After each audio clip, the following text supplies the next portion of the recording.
maybe a more of a final step, how can it be interpreted, in what way? So really using voice and the body to have, right, to have the graphic score as not only a not necessarily solely musical graphic score, which is I mean, it comes from the term, it comes from music, definitely. But to also have it as a gesture score in a way, which is like a graphic score for also movement work. Ada, do you remember when you were saying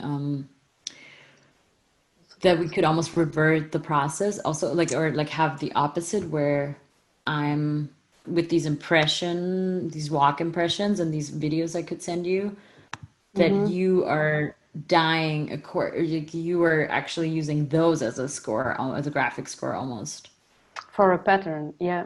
right, for the Mm-hmm. pattern.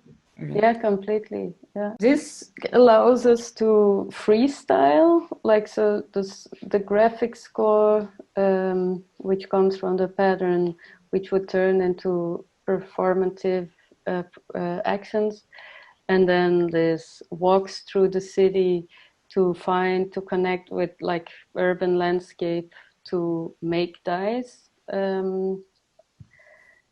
These things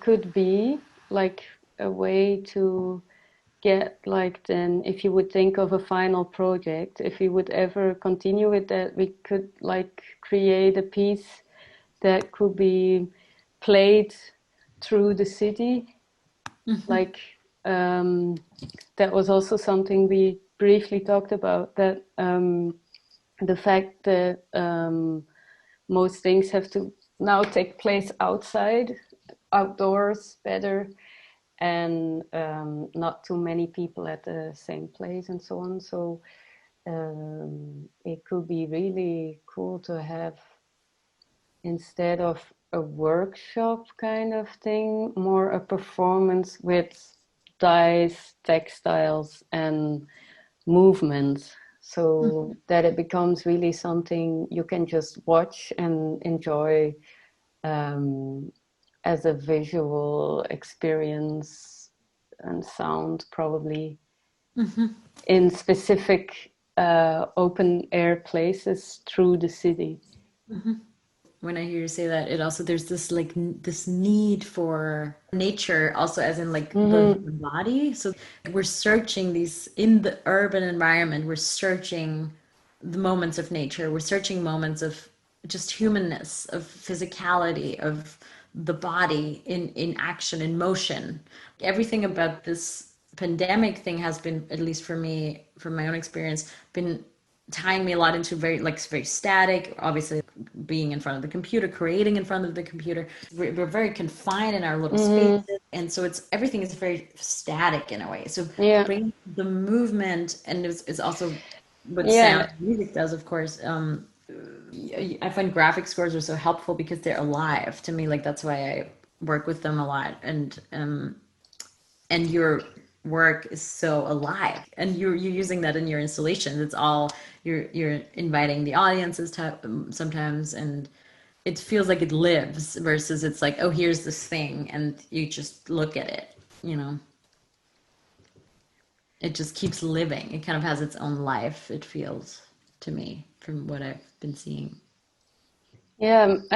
I think also, like what you said, I experienced that also very much, like this sitting still and extremely concentrated on plants, how plants grow, like, um, and which bees were attracted by which flowers and stuff like that. And then really, like, you could like watch every day several times, to like, if a plant, like how, just how it's growing, and this thing of like being paralyzed, I guess everyone has this in some ways now in this time, and that it could be this performance and body movements of doing, having a performance that guides people on a walk a bit, that it's not just standing or sitting and watching, but that you have to move through places, and maybe narrow, maybe like to find those plants or little objects or stuff, and that it can be like a way to take an audience by the hand to really go out again, kind of. Mm-hmm. Maybe. Mm-hmm. Yeah, and I feel like that's also what's been happening in the city slowly. That's people are looking for these places and are trying to create these places. There's now slowly outdoor performances happening, outdoor walks happening. These kind of things are slowly becoming a part of the city again. So like reinventing the city a little, reinterpreting the city a little, and noticing those details that we didn't even like take the time to do before almost. And now I feel like now we're noticing details. We're noticing a bird singing. We're noticing the river flowing. I mean, we're like wherever you are, if you're by the water, we're noticing these little nuances, or like a rock sitting there that draws our attention. It's almost like we're zooming in on like a detail that is amplified by the process of what we're creating. I like the idea that it's recyclable. We're creating something that can be reused for, like you're saying, there could be an actual performance, and it wouldn't even necessarily have to be us. There's like a document then of The this of score the again. score. Yeah, in a Yeah. way. And yeah, and I think just in terms of we don't have to right now talk about how we actually gonna make the score per se in detail, but I think it will be interesting also like the mixed media of the physical your the dyeing on the Mm. fabric and notes of this like movement and or sound score that I guess I'll be doing, and I'm probably gonna work on paper. I don't even know. We could even project if that's possible at all. But I just had this vision of like projecting these other notes that are the more like musical movement related notes, or like guidelines to, part of the score onto your score and see how that relates. Yeah, I Like, guess we can all like let it go with the flow a bit, yes, and totally. And this is feels but very it's very good that we have like these two things: the railroad tracks, the in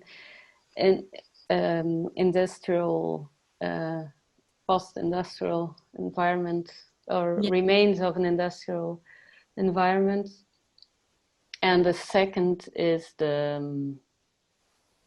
yeah, this graphic score from patterns, and this can be also exchanged, of course, like Yeah.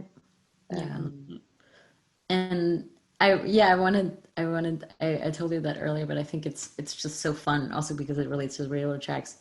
I live in a part of Brooklyn where it was supposedly like the first working class establishment or something. So there there were actually railroad tracks. That was the first railroad tracks in Brooklyn, apparently, is what I learned. And there was a garden. My landlord sent a gardener to redo parts of our front yard, and she was finding a huge railroad nail in like deep in my soil, and she gave it to me, and she's like, "Oh, this is from these first settlements from these when there were railroad tracks through your garden." So like, actually, my house is on top of where, or my apartment is like on top of where that was, that those first signs of that. So that connection, yeah. and now back to if you go So upstate. so like this project really was meant to happen. It's project. Right. So just so you know, you have to find your railroad tracks in Berlin. You have a lot of them in Berlin too. In my backyard. I also have a backyard.